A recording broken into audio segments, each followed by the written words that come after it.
Assalamualaikum warahmatullahi wabarakatuh. Waalaikumsalam. Selamat siang dan salam sejahtera untuk kita semua. Selamat bertemu lagi dalam seri seminar mengenai meta leadership atau kepemimpinan meta yang kami selenggarakan dalam rangka untuk forum manajemen COVID-19. Dan hari ini kita masuk ke sesi keempat, ya, yang masih membahas mengenai situasi. Ya, sebelum kita mulai, mungkin ada baiknya kita mereview sebentar apa yang sudah ada di web, ya. Tolong di UGM kita buka webnya sebentar ya, supaya para peserta bisa melihat apa yang terjadi. Silakan. Oke, terima kasih. Jadi ketika kita membuka ini, silakan para peserta itu untuk selalu memantau apa yang terjadi, itu klik yang kotak merah di kanan atas itu, klik management, penetapan meta leadership. Ya, itu ada kerangka acuan kegiatan yang bisa dipelajari, dan juga nanti kita akan tambahkan berbagai materi, ya, ada pengantar, tujuan seri diskusi, kemudian sasaran, ringkasan materi, jadwal seri diskusi, kemudian informasi dan pendaftaran, dan reportase. Ya. Oke, jadi ini hal-hal yang memang kami coba untuk lengkapi, supaya para peserta yang mungkin tidak sempat ikut webinar, atau mungkin ikut webinar tapi ingin menambah pendalaman, itu bisa mengklik lagi. Dan khususnya untuk ini ada reportase, bisa diklik reportase di bawah, coba diklik reportase. Ya. Di situ nanti kita akan melihat apa yang sudah kita lakukan selama mungkin 3 minggu ini, ya. Jadi kita masuk ke pertemuan keempat. Jadi mungkin 2 minggu ini, ya, karena ada berapa yang cepat, ya. Nah, ini. Jadi reportase itu ada bisa diklik, dan itu juga ada sebelah kanannya itu ada isi survei. Artinya itu survei bagi teman-teman yang memang tidak mengambil webinar, ya. Jadi seperti sekarang memang mungkin sebagian tidak bisa webinar karena ada rapat, ada pertemuan lainnya. Ya. Nah, memang sistem kita akan membuat mereka yang tidak bisa mengikuti melalui webinar itu bisa membaca reportase pertemuan dan juga melihat video dan PowerPoint yang ada untuk memahami apa yang sedang dilakukan atau yang sudah dibahas di pertemuan sebelumnya.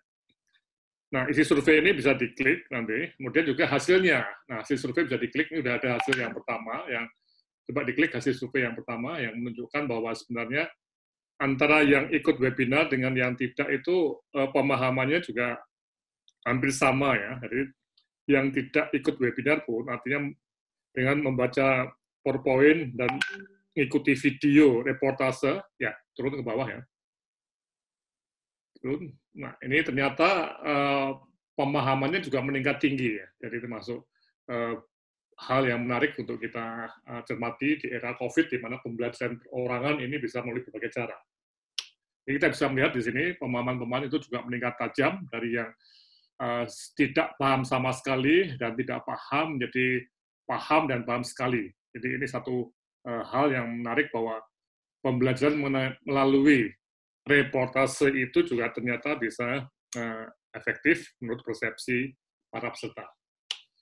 Dan juga kami akan merencanakan nanti 2-3 minggu lagi ada ujian bagi para peserta yang mengharapkan atau ingin sertifikat dan juga ingin mengetes kemampuan untuk memahami ini. Nanti akan ada ujian akhir yang bisa diikuti melalui jarak jauh, dan ini berbayar, ya, mungkin sekitar Rp300.000 untuk testingnya dan untuk pengiriman sertifikat. Oke, saya kira ini dari saya sekali lagi bahwa pembelajaran ini masih bersifat perorangan, ya. Ini belum menjadi pembelajaran yang bersifat kelembagaan. Oleh karena itu kita berharap bahwa Anda semua yang mempelajari hal ini itu bisa membawa isu-isu atau topik-topiknya ini ke lembaga masing-masing dan berusaha mempraktekkan. Nah, memang ada opsi lainnya yaitu pelatihan dan pendampingan, ya. Itu lebih sifatnya lebih applied, lebih aplikasi, dan menggunakan data real yang ada di tiap rumah sakit. Nah, ini sudah ada beberapa permintaan untuk pendampingan mengenai penerapan meta leadership, dan juga dikaitkan dengan keputusan yang sangat penting yang hari ini kita bahas adalah bagaimana situasi ini akan mendorong direksi dengan persetujuan dari pemilik rumah sakit dan Dewan Pengawas itu akan merubah rencana anggaran. Dan hari Jumat mendatang kita akan bahas mengenai apakah Renstra itu perlu direvisi atau tidak. Oke, saya kira saya akan di sini untuk mengantarkan. Jadi sekali lagi, tolong Bapak Ibu semua yang mungkin tidak sempat untuk ikut atau mungkin tidak mempunyai semacam waktu penuh, kadang-kadang ada yang menyambi ya, disambi ikut beberapa webinar ya, yaitu masih ada reportase yang bisa diikuti untuk diperdalam. Ya. Dan masih ada waktu 2 atau 3 minggu lagi untuk ujian, untuk mengecek apakah pembelajaran kita itu efektif atau tidak, lulus atau tidak. Kalau misalnya nanti tidak lulus dalam tes pertama, nanti bisa diulangi lagi terus seperti itu. Jadi sampai lulus ya. Memang membayar, tapi untuk mengulang itu tidak ada pembayaran.